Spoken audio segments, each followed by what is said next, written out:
नमस्कार दोस्तों, welcome to my channel S B stocks. मैं हूं आपका award winning sub broker from Motilal Oswal. पिछले 2-3 महीने से लगातार कंटेंट नहीं बन पा रहा था क्योंकि चैनल पे आ गई थी स्ट्राइक।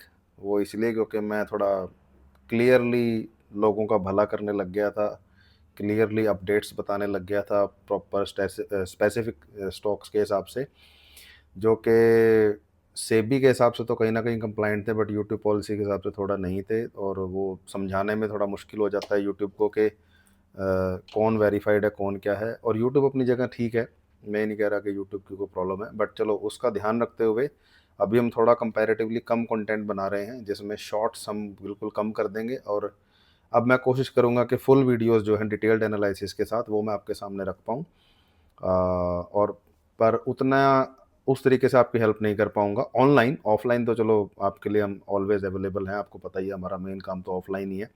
ऑनलाइन तो हम सिर्फ आते हैं ताकि जितना ज़्यादा लोगों का बेनिफिट हो सके, कि उनको पता चल सके कि किन किन बातों का ध्यान रख के हमें अपनी इन्वेस्टमेंट डिसीजंस लेने चाहिए। भी अगर आपके पास अच्छी टीम है तो भी बढ़िया तरीके से, और अगर नहीं है तो भी कैसे। तो इसी चीज़ को ध्यान में रखते हुए अभी लाइव स्ट्रीम तो मैं नहीं कर पाऊंगा, और शॉर्ट्स वीडियो भी कम रहेंगे कंपैरेटिवली, क्योंकि अभी बिजनेस भगवान की कृपा से अच्छा हो गया, तो इतना टाइम नहीं मिलता है कि डेली 8-10 शॉर्ट्स बनाए जाएं। बट ये है कि हम एक एक फुल वीडियो जरूर डिटेल्ड एनालिसिस के साथ बनाएंगे। तो चलो कमिंग बैक टू आज, जो हम पहली कंपनी एनालिसिस करने वाले हैं that is one of my favourite. Again not a tip और एडवाइस, स्टार्टिंग करने से पहले डिस्क्लेमर देता हूँ कि जो भी बातें हम डिस्कस करेंगे फॉर एजुकेशन पर्पसेस है, and just to make the investors life easier, ताकि उनको पता चल सके कि असल में डिसीजन कैसे लिया जाता है। एक अच्छी कंपनी को ढूंढने होते हैं तो उसके की अपडेट्स क्या होते हैं। तो कंपनी के नाम भी लिए जाएंगे, कुछ बातें और भी बोली जाएंगी, बट उसका मतलब ये नहीं है कि हम ये कह रहे हैं कि आप वो खरीद लो या सेल कर दो। ठीक है, उसके लिए हमारी प्रॉपर सेबी अप्रूव टीम है बॉम्बे से, मोतीलाल ओसवाल की। We have 300 analyst and advisors SEBI approved. वो एक अलग काम है, बट ऑनलाइन आने का मकसद सिर्फ ये है कि भी अवेयरनेस, ताकि जितने लोगों का फ़ायदा हो सके वो हो जाए। तो कंपनी का नाम है Autham investments, one of my favourite company.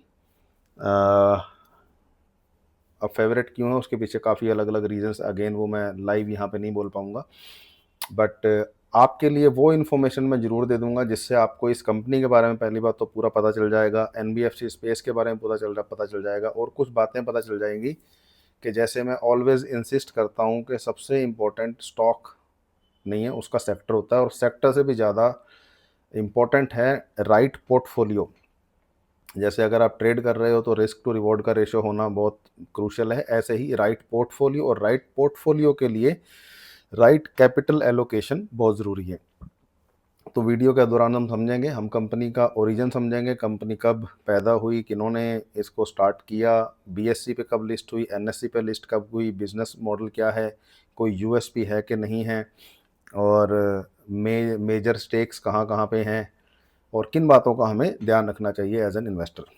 तो आइए स्टार्ट करते हैं। Autham investments, also named as AIIL, पहले इसका नाम होता था Pentium investments and infrastructure limited. ये एक एनबीएफसी कंपनी है। एनबीएफसी मतलब non banking financial corporation. Basically क्या होता है, जैसे मैं अक्सर बोलता हूँ, लोग मुझसे बोलते हैं कि सर हमने सेक्टर तो सुना था, ये सब सेक्टर क्या होता है। तो सब सेक्टर ये होता है, जैसे अब ये कंपनी किस सेक्टर की है, फाइनेंस सेक्टर की। बट फाइनेंस सेक्टर के अंदर जो सब सेक्टर क्या है वो क्या है, एनबीएफसी। क्यों, अब फाइनेंस सेक्टर के अंदर तो बैंक भी आ गए। अब बैंक इज नॉट एनबीएफसी, वो तो प्रॉपर बैंक ही है। एनबीएफसी मतलब अभी नॉन बैंकिंग कॉरपोरेशन है, बट फाइनेंशियल सेक्टर के अंदर काम करती है। और ये जो कंपनी है ओथम इन्वेस्टमेंट्स, या इस जैसी और कंपनीज जैसे आईआरएफसी हो गया, पीएफसी हो गया, रेक लिमिटेड हो गया, ये कंपनीज जो हैं एनबीएफसी स्पेस में एक स्पेशलाइज्ड फाइनेंस कैटेगरी होती है, उसके अंदर काम करती हैं। तो हिस्ट्री की बात करें तो ये कंपनी एस्टेब्लिश्ड हुई थी 17 जुलाई 1982, मतलब मेरे पैदा होने से भी पहले ये कंपनी बन गई थी, by Mrs Alpana S Dangi. और कंपनी का नाम चेंज किया गया 2021 में, from Pentium investments to Autham investments, to reflect the broader business focus. BSC के ऊपर ये लिस्टेड हो गई थी कंपनी मेरे ख्याल 2015-16 के आसपास। और एनएससी में लिस्ट हुई है पिछले साल अप्रैल 2024 के अंदर, और जब ये लिस्ट हुई थी तब ये स्मॉल कैप थी, बट स्मॉल कैप के अंदर सबसे बड़ी कंपनी थी। और उसी समय पे हमने अपने इन्वेस्टर्स जो हमारे साथ जुड़े हुए हैं, जिनका हमारा डीमैट अकाउंट है मोतीलाल ओसवाल में, उनको हमारी एडवाइजरी टीम ने एडवाइस किया था कि आप इस कंपनी में इन्वेस्ट कीजिए, बट बहुत लोगों ने किया नहीं। और 3-4 हफ्ते के अंदर ही काफ़ी अच्छे उनको रिस्पॉन्स देखने को मिल गया था। और बाद में फिर वही होता है जैसे विजय केडिया सर बोलते हैं कि stock market always give you regrets, again not a tip और एडवाइस। मैं आपको सिर्फ समझाने की कोशिश कर रहा हूँ कि जो भी आपका एडवाइज़र है, अगर आपको उस पर ट्रस्ट है तो उसकी बात को फॉलो करें, बशर्ते कि उसका जो ट्रैक रिकॉर्ड है वो सेबी अप्रूव्ड हो, कि या सेबी अप्रूव्ड ना हो, किसी ना किसी ऑर्गेनाइजेशन के साथ उसकी सर्टिफिकेशन तो हो। अदरवाइज आप किस बेस पे ट्रस्ट कर रहे हो? सिर्फ इसलिए कि उसके फॉलोअर ज़्यादा हैं, सिर्फ इसलिए कि उसके वीडियोस पे लाइक्स और कमेंट्स ज़्यादा आ रखे हैं। तो कल को मान लो भगवान ना करे आपका नुकसान हो गया, तो कोर्ट में जाकर क्या बोलोगे कि जी हमने इसकी एडवाइस इसलिए मानी थी कि इसके ऊपर लाइक्स और कमेंट और शेयर बहुत ज़्यादा थे, बल्कि हमने ये नहीं देखा कि अथॉरिटी क्या है। अब आप डॉक्टर के पास जाते हो तो उसका एमबीबीएस का सर्टिफिकेट देखते हो, या ये देखते हो कि उसके वीडियो पे लाइक्स और काउंट्स कितने आ रहे हैं या शेयर कितने आ रहे हैं, या फॉलोअर कितने हैं, या सब्सक्राइबर कितने हैं? नहीं ना, आप ये देखते हो ना कि भैया इसका बैकग्राउंड क्या है, कितने सालों से बैठा है, प्लस हमारे कुछ आसपास के लोगों ने इसके साथ कुछ काम कर रखा है, नहीं कर रखा, या गूगल के ऊपर आजकल ऑनलाइन रिव्यूज़ क्या हैं, वो सारी चीज़ें। तो ऐसे ही स्टॉक मार्केट के अंदर कॉमन सेंस यूज़ क्यों नहीं करते हो? तो यही है, जैसे मैं अक्सर सभी को बोलता हूँ कि एक अपने आप से सच बोलिए और कॉमन सेंस का यूज़ कीजिए if you really want to be happy in life and mainly in the stock market. अब कंपनी का बिजनेस मॉडल है, एनबीएफसी तो है, पर इसके 2-3 अलग-अलग वर्टिकल्स हैं। सबसे पहला है इन्वेस्टमेंट वर्टिकल, जिसके अंदर ये इन्वेस्ट करते हैं शेयर्स में, सिक्योरिटीज़ में, म्यूचुअल फंड्स में and other kind of structure products. Startups में भी इन्वेस्ट करते हैं, बहुत लिमिटेड। लैंडिंग एक्टिविटीज़ में बात करें तो ये लोन प्रोवाइड करते हैं, एडवांसेस अक्रॉस वेरियस सेक्टर्स, ठीक है? लोन प्रोवाइड करते हैं but secured loans, unsecured loans नहीं करते ये। और एक रियल एस्टेट के अंदर इनका बिजनेस मॉडल है रेंटल का, ठीक है? यूएसपी की बात करें तो एज सच कोई यूएसपी एट प्रेजेंट नहीं है। जब हमने पिछले साल इस कंपनी में इन्वेस्ट किया था तो तब उसमें यूएसपी ये थी कि स्मॉल कैप की सबसे बड़ी कंपनी थी, not just in NBFC, total small cap space, without डेप्ट, without pledge, high net income annually, high net income quarterly, और उस टाइम पे return on equity, return on capital employed, वो सब बहुत बढ़िया था, ठीक है? अगेन नोट अ टिप और एडवाइस, मैं ये नहीं कह रहा कि इसको कंपनी को कल जाके खरीद लो, बट मैं आपको कुछ शब्द बता रहा हूँ कि जो शब्द मैंने अभी बोले 1 मिनट पहले, ये शब्द आप प्लीज़ नोट कीजिए किसी भी कंपनी में डिसीजन लेने से पहले, इन्वेस्ट या ट्रेड करने का, चाहे उसमें 1 रुपया लगाना है चाहे 100 रुपये लगाने हैं। अभी ये कंपनी उस लायक भी है? क्या ये बिजनेस मुझे समझ में आ रहा है? क्योंकि अगर आपको बिजनेस ही समझ नहीं आता तो आपने क्यों इन्वेस्ट करना है? अब रामदेव अग्रवाल सर, हमारे ओनर जो हैं मोतीलाल ओसवाल के, फाउंडर हैं, लेजेंडरी इन्वेस्टर हैं, वो तक इस बात को बोलने में शर्म नहीं करते कि भैया मैं फार्मा सेक्टर में इन्वेस्ट नहीं करता। वो कहते हैं क्योंकि मुझे समझ नहीं आता, भी मुझे वो दवाइयों के केमिकल्स, वो सब चीज़ें समझ नहीं आती, और जो चीज़ मुझे समझ ही नहीं आ रही मैं उसमें क्यों इन्वेस्ट करूँ? और इतनी दुनिया जान के सेक्टर्स हैं ना, तो ऐसे ही आप भी जो चीज़ आपको समझ में आती है आप उसमें इन्वेस्ट कीजिए ना। ऐसे ही अब हमारी कुछ कंपनीज़ हैं, उनका हमें चार्ट भी देखना नहीं पड़ता है, क्योंकि हमें पता है कि वो किस क्वार्टर में, किस महीने में क्या करेगा, या उनकी चाल क्या है, या आज अगर उनका स्टॉक प्राइस चार्ट पैटर्न ये बना है तो अगले 1 महीने बाद क्या होगा? क्यों आप रोज़ उसको देख रहे हो और सालों-साल देख रहे हो, तो वो आपको एक पैटर्न समझ में आ जाता है। तो फंडामेंटल्स भी आपको समझ में आ जाते हैं कि क्वार्टरली सर्दियों में ये कंपनी कैसा काम करती है, गर्मियों में कैसा क्या करती है। देखिए ये बहुत बेसिक बातें कर रहा हूँ, बट यही एक चीज़ें हैं। भी ठीक है, हमें नंबर भी देखने हैं, return on capital employed, net income, pledge, डेप्ट, PE, price to book ratio, ये सब किताबी चीज़ें हमें एक्सेल शीट पे करनी है, बट सबसे मेन 2 चीज़ें काम करती हैं, एक कन्विक्शन, कॉमन सेंस, और बेसिक स्ट्रक्चर, देसी तरीका, कि असल में कंपनी का काम क्या है, इसका कोर क्लाइंट क्या है, इसके पास वो क्लाइंट बार-बार क्यों आता रहेगा, और बार-बार ये कंपनी प्रॉफिट कैसे कमाती रहेगी। It is as simple as that. और सिर्फ ये कंपनी नहीं, चाहे कोई भी कंपनी हो। तो ये तो हो गया कॉमन सेंस की बात। अब जिन लोगों को नंबर नंबर पसंद हैं, टेक्निकल डेटा पसंद है, उनके लिए अब ये सेक्शन मैं स्टार्ट कर रहा हूँ। जिनको नहीं पसंद वो ये सेक्शन स्किप कर सकते हैं। तो company as I said company है फाइनेंस सेक्टर के अंदर लिस्टेड, बट जो सब सेक्टर है that is specialised finance. Specialised finance के अंदर तकरीबन 107 कंपनीज लिस्टेड है राइट नाउ इन इंडिया। ये वीडियो मैं आज बना रहा हूँ 14 अक्टूबर को, ठीक है, ताकि बाद में अगर कोई देखे तो लेटेस्ट डेटा एक बार क्रॉस चेक कर ले। मतलब ये चीज़ें तो नहीं चेंज होने वाली, होगी भी तो माइनर एक आधी कंपनी का चेंज होगा, बट कुछ और चीज़ें होती हैं, latest updates, latest announcements, net quarter के रिजल्ट्स हो गए, या डिविडेंड वगैरह, या acquisitions, block deals, bulk deals, ये जो चीज़ें हैं ये हमेशा लेटेस्ट डेटा के हिसाब से आप चेक करें। बट मेरा एक वादा है कि अभी 90% चीज़ें इस वीडियो में आपको वो मिलेंगी जो बहुत रेयर चेंज होती हैं, और एक कंप्लीट ओवरव्यू आपको कंपनी का मिल जाएगा। तो सब सेक्टर के अंदर जो लिस्टेड कंपनीज हैं दैट इज़ 107, 107 कंपनीज हैं। 107 में से लार्ज कैप जो हैं दैट इज़ 2 कंपनीज हैं। नंबर 1 पे है इंडियन रेलवे फाइनेंस कॉरपोरेशन, और नंबर 2 पे है पावर फाइनेंस कॉरपोरेशन। सिर्फ 2 ही कंपनीज हैं 107 में से जो कि लार्ज कैप स्पेस में है।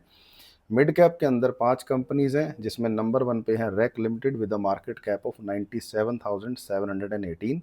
फिर है आरवीएनएल, फिर है थर्ड नंबर पे ओथम इन्वेस्टमेंट्स। तो अगेन, जैसे अगर कोई आपसे पूछे भी आप ओथम इन्वेस्टमेंट्स में क्यों इन्वेस्ट कर रहे हो कभी, वैसे जनरल इन जनरल, तो यू कैन सिंपली से कि हाँ जी ये अपना स्पेशलाइज्ड फाइनेंस के अंदर मिड कैप की थर्ड कंपनी, और ये मतलब और जो 4 चीज़ें आपको अच्छी लगे वो आप बता सकते हो। अदरवाइज एक पहली बात करने के लिए आपके पास चीज़ हो गई, ठीक है। और स्मॉल कैप के अंदर सबसे बड़ी कंपनी है स्पेशलाइज्ड फाइनेंस के अंदर सेजिलिटी इंडिया। अब ये जो स्पेशलाइज्ड फाइनेंस है ना, ये बड़ा ट्रिकी है, क्योंकि इसमें आप, it is just like how would I से, ऑनलाइन सर्विसेज कंपनी। जैसे एक सेक्टर है ऑनलाइन सर्विसेज सेक्टर का, सेक्टर है सब सेक्टर, तो उसके अंदर क्या है ना पॉलिसी बाजार, Naukri.com, जोमेटो, LIC, ये चारों कंपनीज लिस्टेड हैं। अब आप बोलोगे सर इन चारों के तो धंधे टोटली अलग हैं। यस, LIC इंश्योरेंस बेचती है, जोमेटो फूड डिलीवरी है, पॉलिसी बाजार पॉलिसी बेचती है, इंश्योरेंस वगैरह बेचती है, और 36 तरह के काम करती है। और जो Naukri.com है वो तो नौकरी प्रोवाइड करती है, and again different different verticals वहाँ पे भी हैं, बट सेक्टर उनके आसपास मैच नहीं करते, बट वो लिस्टेड कहाँ है, सेम सेक्टर में।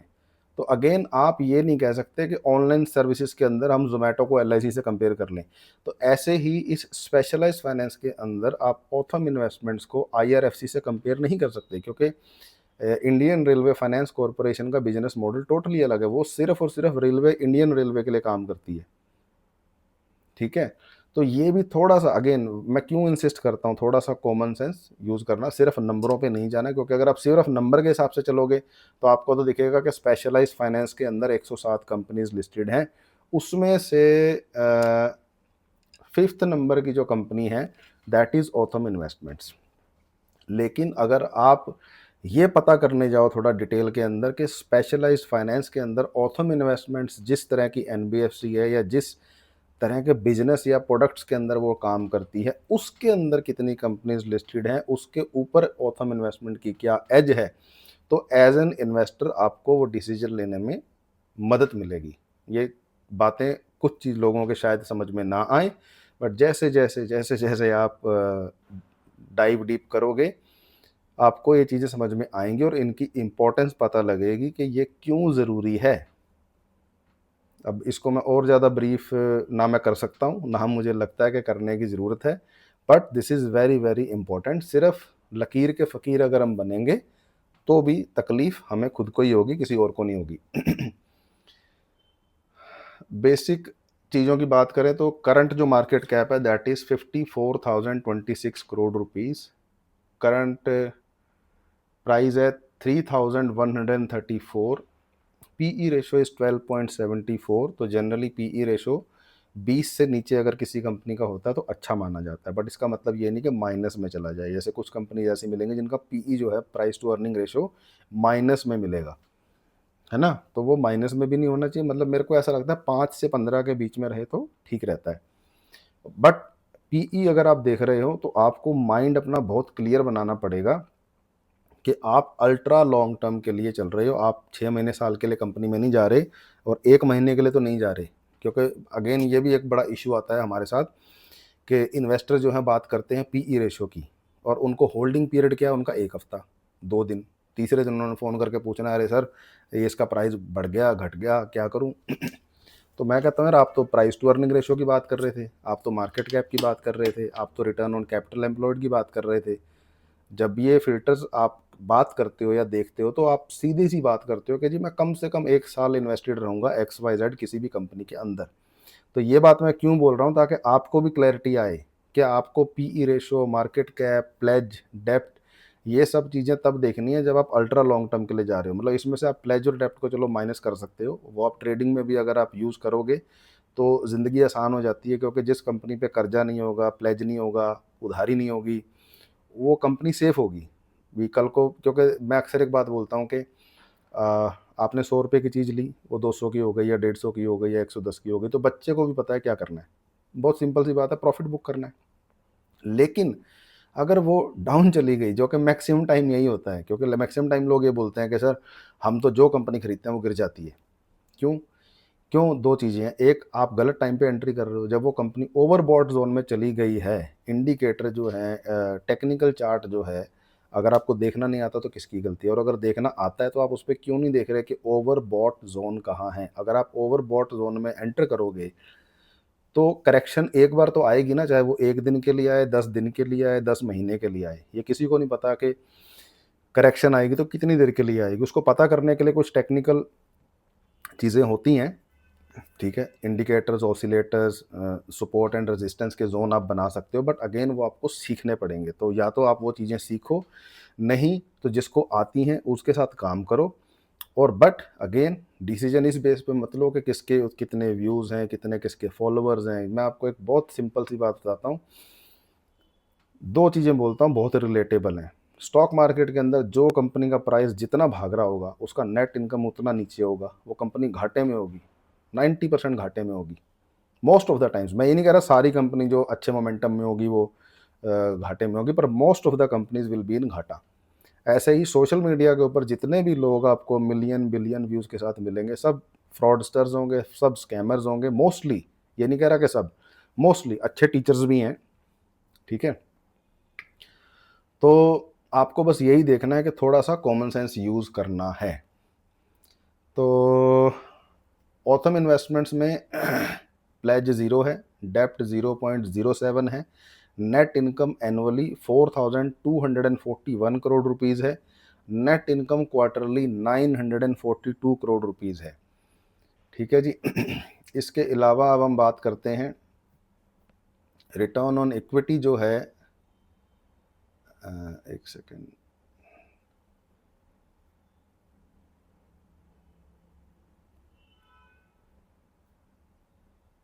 सेकेंड, रिफ्रेश कर लूँ डेटा, क्या हो गया इसको।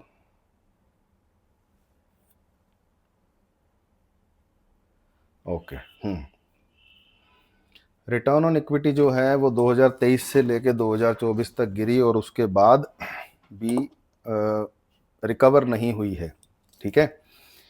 तो अगेन आप बोलोगे आपने तो सर इतनी तारीफ़ करी, तो देखो मेरा काम है आपको हर चीज़ बताना, अच्छी भी और बुरी भी, फिर आप डिसीजन ले पाएँ या आप अपने एडवाइज़र या फंड मैनेजर के साथ बात कर पाएँ। और अगर आपके पास अच्छा कोई फंड मैनेजर या एडवाइज़र नहीं है तो समझदार को इशारा काफ़ी है, आपको पता है कि क्या करना है। तो return on equity, return on assets दोनों फॉलिंग है 2023 से, बुक वैल्यू जो है 2023 से बढ़ रही है, ईपीएस अर्निंग पर शेयर वो फॉलिंग है। अब ये चारों पांचों रेशोज़ क्या होती हैं ये मैं सिखाने नहीं जाऊंगा, क्योंकि as I always say I am not here to teach, I am here to manage. We don't teach, we grow wealth, okay. But again not a tip और advice, not a get rich quick scheme, but ये सारी चीज़ें आप basics कर लीजिए। बहुत लोगों ने वीडियोस बना रखे हैं, बहुत वेबसाइट्स हैं, चैट जीपीटी है, सब कुछ है, बट ये जो शब्द हैं ये सीखिए ज़रूर, इनकी पता चलेगा। और आई वुड इंसिस्ट के बुक्स के थ्रू पढ़ेंगे तो ज़्यादा अच्छा है रेदर देन वीडियोस के थ्रू। नेट प्रॉफिट की अगर हम बात करें तो 100, 200, 500, 1000 करोड़ रुपए क्वार्टरली लेवल पे फ्लक्चुएट होता रहता है। तो फर्स्ट क्वार्टर की बात करें तो 842 करोड़ रुपीस का प्रॉफिट, फिर 539 करोड़ रुपीस का प्रॉफिट, फिर 1762 करोड़ रुपीस का प्रॉफिट, एंड लास्ट क्वार्टर था जून दिस 2025 इसी साल, that was 942 crore rupees. Okay, तो सबसे जो प्रॉफिटेबल क्वार्टर था इनका था मार्च का।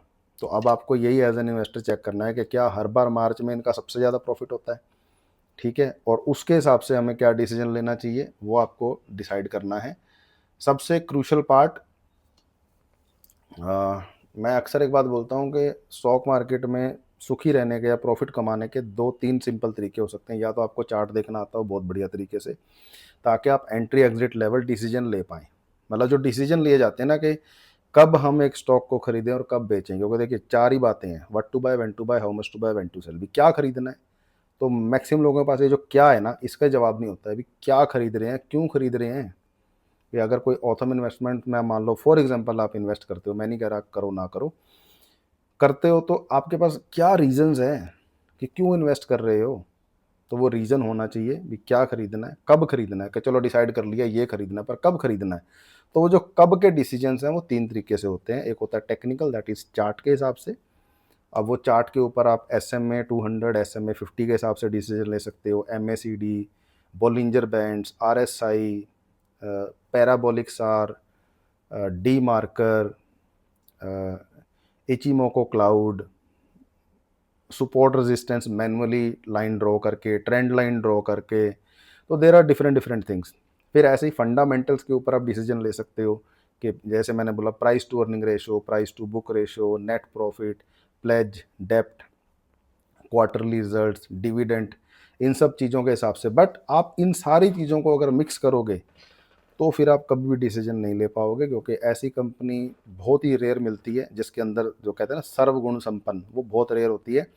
कहीं ना कहीं आपको कड़वा घूंट पड़ना पीना ही पड़ता है, और उससे पहले आपको ये देखना पड़ता है कि भी मैं किस तरह का इन्वेस्टर हूँ या ट्रेडर हूँ। भी पहली बात तो इन्वेस्टर हूँ कि ट्रेडर हूँ, ठीक है। तो ट्रेडर हो तो आपको सीधी सी बात है रिस्क टू रिवॉर्ड आपके लिए सबसे ज़्यादा ज़रूरी है, और इन्वेस्टर हो तो आपके लिए कैपिटल एलोकेशन बहुत ज़रूरी है कि XYZ मैंने कोई भी कंपनी डिसाइड कर दी तो इसमें मैं 2 रुपये लगाऊं, 3 रुपये लगाऊं, 10 रुपये लगाऊं, 20 रुपये लगाऊं या 100 रुपये लगाऊं,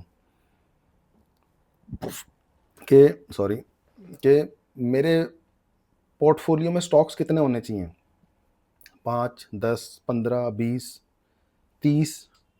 30 से ऊपर अगर आप जा रहे हो फिर आप अपने पैरों पे खुद कुल्हाड़ी मार रहे हो, बहुत सीधी सी बात है। क्योंकि हमारे पास जितने भी पोर्टफोलियोज आते हैं उनमें सबसे बड़ी कमी यही होती है कि 50 स्टॉक्स, 70 स्टॉक्स, 60 स्टॉक्स, 100 स्टॉक्स। और कमाल की बात ये होती है कि उसमें कई स्टॉक्स डबल ट्रिपल हुए होते हैं, 400-500 गुना हुए होते हैं, बट उसमें अमाउंट ही इतना छोटा लगा होता है कि वो पोर्टफोलियो लेवल पे दिखता नहीं है। तो अगेन ये भी मैं बार बार बोलता हूँ कि सेक्टर ढूंढ रहे हो, स्टॉक ढूंढ रहे हो, बहुत बढ़िया, बट कन्विक्शन होनी चाहिए कि इसके ऊपर पैसे कितने लगाने, इन्वेस्ट कितना करना है। अभी आपके पास 100 रुपये हैं तो कहाँ 2 रुपये लगाने हैं, कहाँ 20 रुपये लगाने हैं, that is the major issue, that is the main key. इसको अगर मैं इस तरीके से समझाऊं कि फॉर एग्जांपल आपका पोर्टफोलियो है 10 लाख का, अब आपने 10 स्टॉक्स का पोर्टफोलियो बनाया तो 1-1 लाख रुपए आपने सब में लगा दिए 10% के हिसाब से। अब उसमें अगर 10% भी किसी एक स्टॉक में बढ़ता है, ओनली 10%, तो 10,000 रुपये आपको आते हैं। अब इस चीज़ को आप ऐसे कर लीजिए कि आपने 2% लगा दिया, 2% कितना बना, तकरीबन 20,000 रुपये, है ना। तो 20,000 रुपये का अगर 10% आया तो कितना आया, 2,000। ठीक है, समझ आया कि कहाँ 2,000 कहाँ 10,000, रेशो 10% ही है। तो बट ये आपको डिसाइड करना है, क्योंकि ये मेन गेम है। अब जिसको समझ में आना होगा आ जाएगा, नहीं आएगा तो कोई नहीं, थोड़े फटके खा के आ जाएगा, पर आएगा ज़रूर। फिर ट्रेडिंग करनी है तो risk to reward ratio, investment करना है तो कैपिटल एलोकेशन बहुत ज़्यादा ज़रूरी है। या जैसे जिस सेक्टर के अंदर ये मान लो कंपनी लिस्टेड है तो यहाँ 107 कंपनीज लिस्टेड हैं, तो 107 में से कौन सी वो 2 या 3 कंपनीज हैं, क्योंकि एक सेक्टर के अंदर आप 2 या 3 कंपनीज में ही इन्वेस्ट कर सकते हो पोर्टफोलियो के अंदर। तो वो कौन सी ऐसी कंपनीज हैं, भी जिसमें हम इन्वेस्ट करें या ट्रेड करें, वो कैसे डिसीजन लोगे? जिस सेक्टर के अंदर तो मान लो 2 या 3 या 5 कंपनीज है, वो तो एक अलग बात है, बट बाई चांस आप एक ऐसा सेक्टर चूज करते हो जहाँ पे 100, 150, 200, जैसे फार्मा के अंदर 200 से ज़्यादा कंपनीज हैं, तो how you will you choose कि भी कौन से कंपनी में वो 207 में से मैं इन्वेस्ट करूँ और क्यों करूँ? ठीक है, तो ये सारे डिसीजन लेने के तरीका, वही टेक्निकल चार्ट, दूसरा है फंडामेंटल रेशियोज, फंडामेंटल एनालिसिस, और तीसरा एक फंडामेंटल एनालिसिस के अंदर एक चीज़ होती है शेयर होल्डिंग पैटर्न। इसमें भी आपको मैं कमाल की बात बताता हूँ, जैसे मैंने आपको बताया ना कि जो कंपनी जितनी घाटे में होगी उसका स्टेक प्राइस उतना भागेगा, और जो कंपनी जितनी बढ़िया होगी उसका स्टॉक प्राइस उतना नीचे होगा, मतलब वो सस्ती मिल रही है पर उसको कोई लेगा नहीं। क्यों? आम आदमी कहता है अरे यार ये तो 1000 रुपये की थी, अब ये गिर गई, ये तो गिर के 400 पे आ गई, तो ये कंपनी खराब है। तो इसको मैं आपसे एक सिंपल देसी भाषा में पूछता हूँ कि मान लीजिए मर्सिडीज़ है 1 करोड़ की, आपको 80 लाख में मिलेगी, तो आप क्या बोलोगे? भी कंपनी खराब हो गई?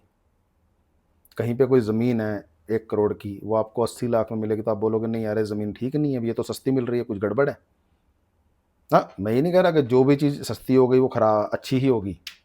अब यही तो गेम है कि चाहे आप ज़मीन खरीदो चाहे आप सोना खरीदो, सोना आपने खरीदना है तो आपने ये देखना है कि मिलावटी तो नहीं है, मेरे जो मेकिंग चार्जेस है वो ठीक है।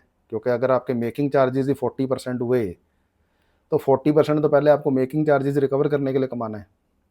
ऐसे ही रियल एस्टेट में अगर आपने गलत बाइंग कर ली, भी 100 रुपये की चीज़ आपने 200 में खरीद ली, तो 100 रुपये तो पहले आपको ब्रेक इवन करने के लिए कमाना है। ऐसे ही स्टॉक मार्केट में होता है कि आपको रियल वैल्यू पता करनी है कंपनी की कि मैं किस भाव में खरीदूं, है ना? तो उसका तीसरा तरीका क्या होता है कि एक और कमाल की बात जो मैं आपको बता रहा हूँ, शेयर होल्डिंग पैटर्न, कि जिस कंपनी को प्रमोटर बेच रहा होगा, एफआईआई बेच रहे होंगे, डीआईआई बेच रहे होंगे। अब ये एफआईआई डीआईआई अगर आपको नहीं पता तो अगेन गई भैंस पानी में, पता करो ये एफआईआई डीआईआई फुल फॉर्म क्या होती है, ये क्यों होते हैं, क्या होते हैं। सिंपल भाषा में, एफआईआई मतलब बाहर के फॉरेन इन्वेस्टर्स, बड़े इन्वेस्टर्स, डीआईआई इंडिया के बड़े इन्वेस्टर्स, जिनके पास हमारे से, आपके और मेरे से कहीं ज़्यादा डेटा है, कहीं ज़्यादा बड़ी टीम है और कहीं ज़्यादा फंड्स हैं। मतलब वो 100, 200, 500 करोड़ तो नॉर्मल होता है उनके लिए, मतलब नहीं तो 10-10 हज़ार, 20-20 हज़ार करोड़ रुपए इन्वेस्ट करते हैं एक एक कंपनी के अंदर।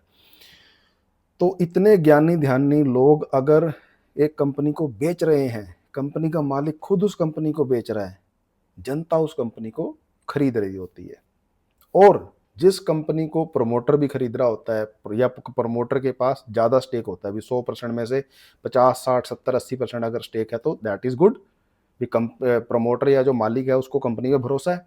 पर ना, आम आदमी तो उधर जाएगा ही नहीं, वो उस कंपनी से बाहर निकलेगा। एफआईआई जिसको खरीद रहा है उसमें आपको आम आदमी हमेशा भागता मिलेगा। तो ये भी एक तरीका आप ढूंढ सकते हो कि आप शेयर होल्डिंग पैटर्न का डेटा समझना सीखो, पढ़ना सीखो, कि जहाँ पे ये बड़े लोग जा रहे हैं वहाँ पे आप जाओ। लेकिन अगेन वही सेम पीई वाली कहानी, प्राइस टू अर्निंग रेशियो तब देखो जब 5 से 10 साल का, या कम से कम 3 से 5 साल का पेशेंस हो, कन्विक्शन हो, विजन हो। ऐसे ही शेयर होल्डिंग पैटर्न पे भी डिसीजन आपने तब लेना है जब कम से कम 3 से 5 साल का पेशेंस हो। मैं ये सारी बातें जो मैं कर रहा हूँ ये सिर्फ ऑथम इन्वेस्टमेंट्स के रिगार्डिंग नहीं कर रहा, मैं एक बेसिक ओवरव्यू बता रहा हूँ, क्योंकि कंपनी के अपडेट्स तो आपको कहीं भी मिल जाएंगे, बट ये जो कीज़ है ना, छोटी छोटी बातें, ये बहुत रेयर मिलती हैं, क्योंकि मैक्सिमम लोग अपना एडवाइजरी बेच रहे हैं, कोर्स बेच रहे हैं, उनको कोई मतलब नहीं आपका प्रॉफिट हो रहा है नहीं हो रहा है, दे डोंट केयर। अगर गलत बोल रहा हूँ तो बताओ। तो चलो अब देखते हैं शेयर होल्डिंग पैटर्न ओथम इन्वेस्टमेंट्स का। उसके बाद देखेंगे स्वॉट एनालिसिस, और उसके बाद करेंगे नमस्ते। वीडियो आधे घंटे का होने वाला है। मेरे पास पहले रिक्वेस्ट आती रहती है कि सर ऑडियो वीडियो छोटा बनाया करो, तो बट कोई बात नहीं, हो जाती हैं चीज़ें।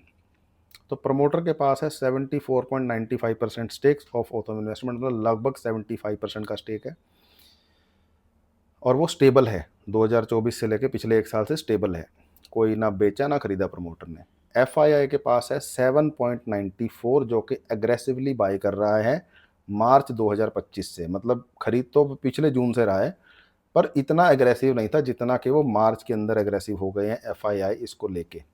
अदरवाइज आप एफआईआई डीआई का डेटा देखो तो लगातार सेलिंग का डेटा आता है, बट एफआईआई अगर इस कंपनी को बाय कर रहे हैं तो कुछ तो उन्होंने रिसर्च करी होगी। अगेन नॉट अ टिपोर एडवाइस, मैं नहीं कह रहा आप खरीदो, ठीक है। और पब्लिक जो है, गैस व्हाट, बेच रही है कंपनी, पब्लिक इस कंपनी से बाहर निकल रही है। पब्लिक का पास है 16.95% का स्टेक, मतलब लगभग 17%।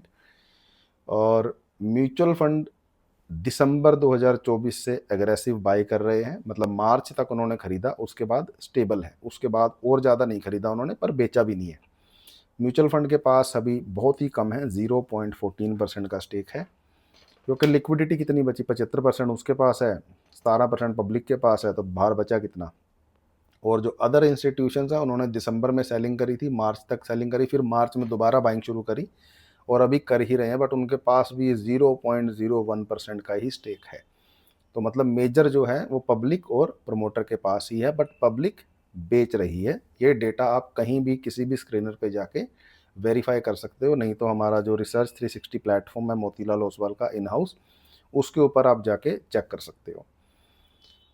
इसके बाद एक और जो क्रूशल चीज़ आप अगर देखेंगे, भी जैसे आपको सक्सीड होने के लिए क्या चाहिए, सबसे पहले चाहिए समय। मैं एक और बात बोलता हूँ कि अगर आपके पास समय नहीं है तो आप सीख के क्या करोगे। तो समय नहीं है तो hire a SEBI approved adviser, broker, fund manager, जो भी आपको मिल जाए जो आपका भला चाहता हो, ना कि उसका ये टारगेट हो कि बस मेरे को मेरी ब्रोकरेज आती रहे, मेरे को मेरा कमीशन आता रहे, मेरे को मेरी फीस आती रहे। ऐसे काम नहीं चलेगा, ठीक है। तो you have to find a person जो आपका भी भला सोचे। मैं ही नहीं कह रहा कि वो अपना फ़ायदा ना करे, बट आपका फ़ायदा साथ में करे। तो technical, fundamental, share holding pattern, इसके अलावा एक सबसे इंपॉर्टेंट चीज़ होती है स्वॉट एनालिसिस, जिसको हम बोलते हैं strength, weakness, opportunity and threat. तो ऑथम इन्वेस्टमेंट्स में 7 स्ट्रेंथ हैं, 8 वीकनेस है, 1 अपॉर्चुनिटी है, 1 थ्रेड है, मतलब ये ब्रेक इवन सा हिसाब है। अब थ्रेट कितने हैं, 0। अपॉर्चुनिटी क्या है, FII और FPI institutions increasing their pattern, increasing their stake in the company, वो मैंने आपको बता ही दिया। वीकनेस जो है वो सबसे बड़ा है रिटर्न ऑन इक्विटी डिक्लाइनिंग है, वो मैंने आपको पहले ही बता दिया, पिछले 2 साल से गिर रही है। D growth in revenue and profit, D growth in quarterly revenue and profit in recent results. Obviously पिछले क्वार्टर में मेरे ख्याल तकरीबन 1400 के 1700 करोड़ था, पीछे जाके आप चेक कर लेना। और इस क्वार्टर में जो था 900 करोड़, तो तकरीबन 300-400 करोड़ का माइनस प्लस है।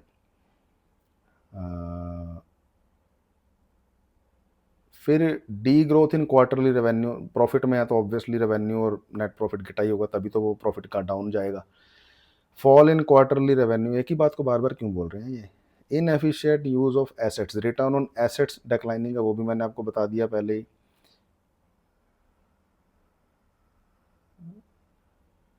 और सबसे मेन जो वीकनेस है that is increasing trend in non core income, मतलब जो इनका मेन काम है उसकी जगह के अलावा पैसा कहीं और से आ रहा है, तो वो भी एज एन इन्वेस्टर आपका फर्ज बनता है पता करना कि वो जो पैसा आ रहा है वो कहाँ से आ रहा है।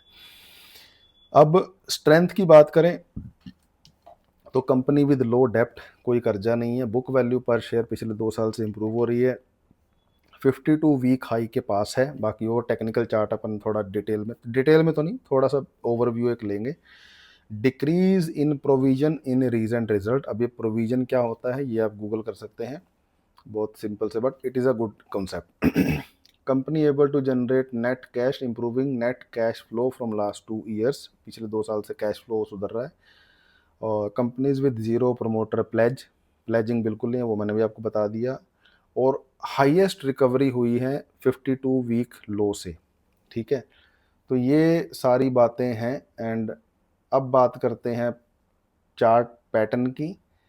तो पिछले 1 साल से लेके इस मई तक ये साइडवेज था, कंप्लीट साइडवेज, और मई के बाद जो शूटअप हुआ है तो लगातार राइजिंग है। मई में इनका गोल्डन क्रॉस बना था। अगर हम टेक्निकल बात करें, जो लोग टेक्निकल एनालिसिस जानते हैं कि SMA 200 को SMA 50 ने क्रॉस किया था, that is called golden cross. और तब के बाद प्राइस जो है SMA 200, SMA 50 और इवन SMA 20 के ऊपर है। अब ये सिंपल मूविंग एवरेज 20, 50, SMA 200 ये क्यों इंपॉर्टेंट है, इसके लिए थोड़ा सा आप स्टडी कीजिए। तो ये भी एक बहुत ही बेसिक लेवल का क्राइटेरिया होता है, but very very very very important. It is like A B C D भी। A B C D starting में सीखते हैं, पर एंड तक ए बी सी डी रहती है। तो ऐसे ही जो सिंपल मूविंग एवरेज है या एक्सपोनेंशियल मूविंग एवरेज है, दोनों में से जो भी आपको समझ में आए, एक को दोनों में से घोट के जरूर पी लीजिए, अगर आपने स्टॉक मार्केट में अपनी ज़िंदगी आसान करनी है। बट अगेन, ये सीखने का कष्ट तब करना है आपको अगर आपके पास समय हो इस ज्ञान को यूज़ करने का। अगर नहीं है तो go for fully automated plans, portfolios, जहाँ पे आपका फंड मैनेजर या एआई, आजकल एआई काफ़ी यूज़ हो रहा है, एल्गोज काफ़ी यूज़ हो रहे हैं, वो आपके बिहाफ पे इन्वेस्ट या ट्रेड करें। But again and again I highly request, सिर्फ और सिर्फ SEBI approved advisors, fund managers, उनकी सुने, उन लोगों की ना सुने जिनके ज़्यादा व्यूज़, लाइक्स, कमेंट आते हैं, क्योंकि वो उस लोग सिर्फ चिकनी चुपड़ी बातें करते हैं। उन्होंने आपको कोर्स बेचने हैं, उन्होंने अपनी ऐप्स बेचनी है जो कि बिल्कुल भी वेरीफाइड नहीं है सेबी के थ्रू। और मैं ये नहीं कह रहा कि सब गलत हैं, बट मैक्सिमम आर गलत। क्योंकि अगर ऐसा ना हो तो मेरे जैसे बिजनेसमैन को, सब ब्रोकर को आके कंटेंट बनाने की ज़रूरत नहीं है। ठीक है, मैं इससे पहले मैं मीडिया में काम किया 10-15 साल, मैंने कभी लाइफ में इंटरव्यू भी नहीं दिया, क्यों, मुझे ज़रूरत ही नहीं पड़ी, and I don't like it. ठीक है, और उस समय पे ये इतना क्रेज़ भी नहीं था, सही बताऊं तो ये अपॉर्चुनिटी भी नहीं थी जो पिछले 5-10 साल में आई है। तो इसी अपॉर्चुनिटी का, यूट्यूब का मैंने बेनिफिट उठाने का सोचा कि जिन लोगों के साथ स्कैम होते हैं, चीटिंग्स होती हैं, फ्रॉड होते हैं, और वो भी कॉमन, एक बेसिक बेसिक चीज़ों को लेके, तो मैंने सोचा इन चीज़ों को जितना हम ठीक कर पाएँ उतना बढ़िया होगा।